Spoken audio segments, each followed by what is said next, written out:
Welcome to Dependable Flame, where we explore vintage petrol lighters, ashtrays, tobacconana, and other useful mechanisms.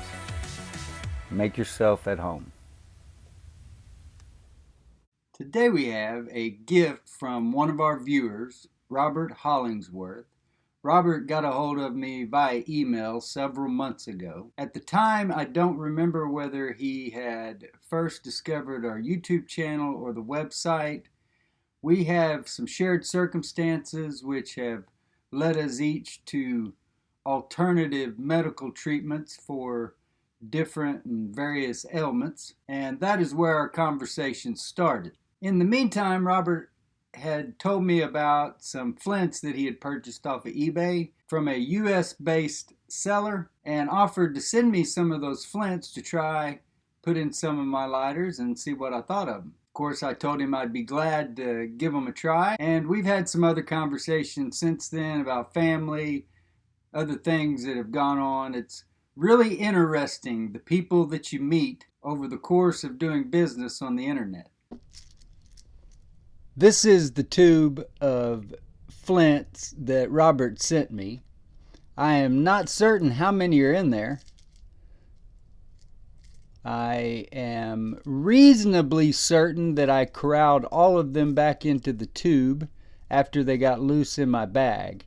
But I think it's fair to say there are at least a couple of hundred. I would hate to take the time to count them right now. That would be worse than trying to count your prescription medication. But plenty of flints here to keep me supplied for a while, and I will use these in various lighters. You know, sometimes lighters are picky about the flint that they want. Other times they'll take just about any flint that you put in them. These particular flints have a red hue, sort of a red tint, but I don't believe they're painted like the old Ronson Redskins were. I believe this is sort of a pigment or dye or something that is impregnated into the, well, I'm not even sure what that is. Is that an alloy or an amalgamated metal? I'm not certain. I'm not a physicist or a scientist. I just like to fool around with old lighters. Now, I believe that this particular seller sells these flints in several different colors.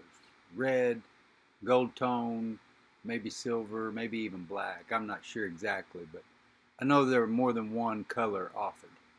So I've already used one in repairing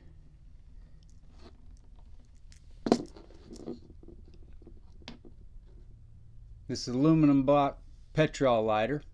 It's got some vapor lock issues right now, so we're not going to worry about, well, I guess I could go ahead and spark it for you. We're not, well, look at there, and it lights right up.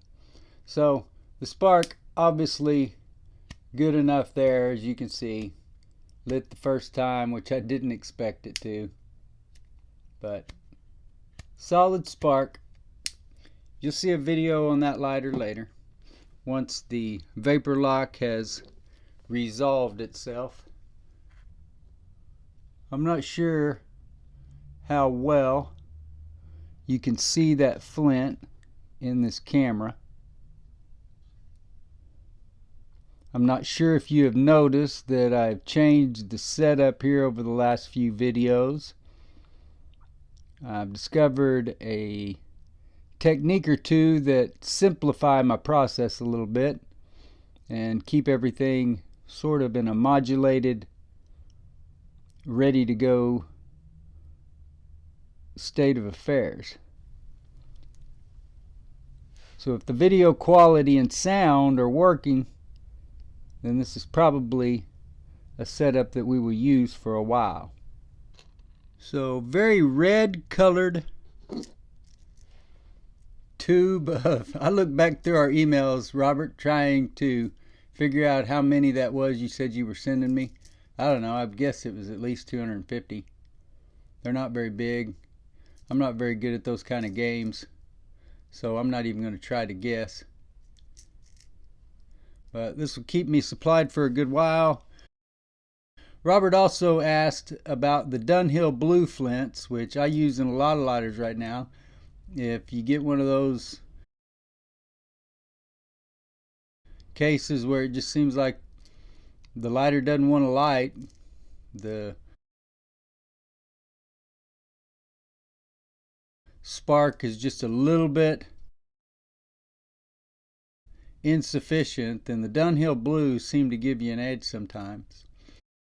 But I see nothing wrong with the spark I've seen from these eBay bought US based seller, and I am somewhat familiar with that seller. I don't know that I've bought from them before, but I have seen their listings.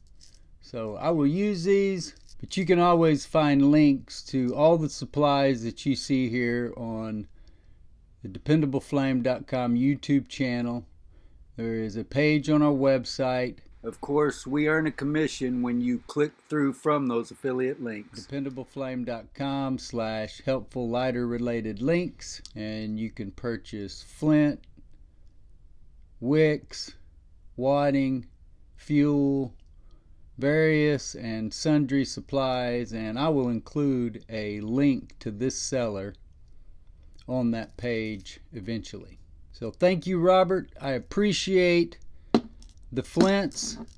It's nice to know that I don't have to worry about purchasing any Flints anytime soon.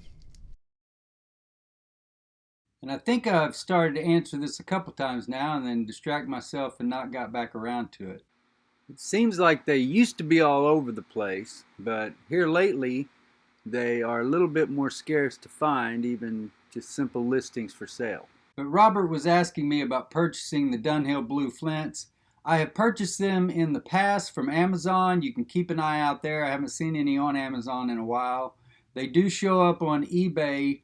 I wouldn't say frequently, but you'll see a listing every now and then. It's usually a buy it now at a pretty high price, you would think, for what you're getting. 9 Flints. It seems like the last time that I bought one, I paid somewhere in the neighborhood of $12 or $15, including the shipping. Seems a little high to me, but for some of those lighters, the Dunhill Blue Flints really do make a huge difference. So thank you, Robert, for the Flints. Until next time.